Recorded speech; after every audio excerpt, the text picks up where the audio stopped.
Nous nous trouvons sur l'échafaudage du clocher de la cathédrale de Nîmes.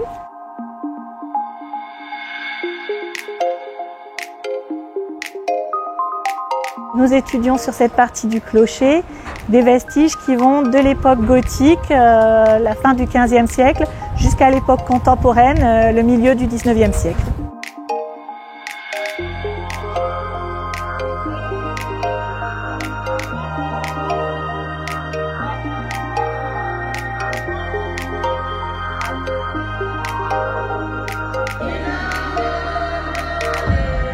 Nous nous trouvons sur l'échafaudage à peu près à 35 mètres de hauteur avec devant nous donc trois fenêtres de style gothique flamboyant.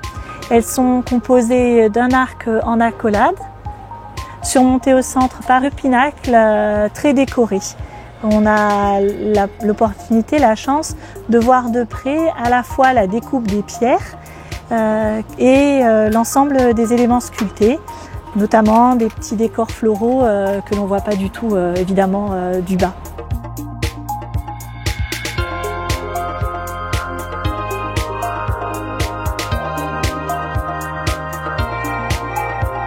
Là, ce qui est intéressant, c'est de voir qu'au fil des années, les joints, les enduits ont été refaits. Donc on a un enduit un petit peu rosé avec des perles de chaux qui est surmonté d'un enduit un peu gris, plein de petits charbons de bois qui semblent beaucoup plus récents, sans doute très contemporains. Donc on a la succession de travaux, de réflexions qui ont été faits sur cette partie de l'édifice.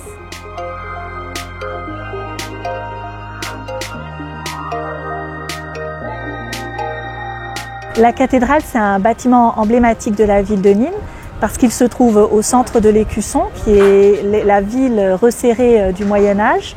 On suppose qu'elle est donc construite à partir de la fin du IVe siècle, reconstruite au XIe siècle et peut-être avec des travaux d'embellissement, voire d'agrandissement à l'époque gothique et ensuite jusqu'à l'époque contemporaine.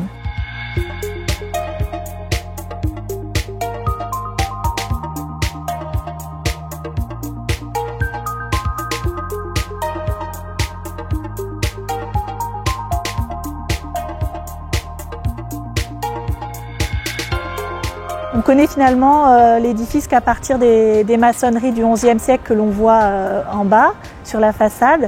Et là, on perçoit la reconstruction d'époque gothique qu'on voit très peu à l'intérieur de l'édifice. Donc c'est vraiment un angle de vue tout à fait nouveau. On a la possibilité d'observer ce clocher qui est le seul conservé alors qu'on en supposait 2 voire 3 autour de la cathédrale avant les guerres de religion.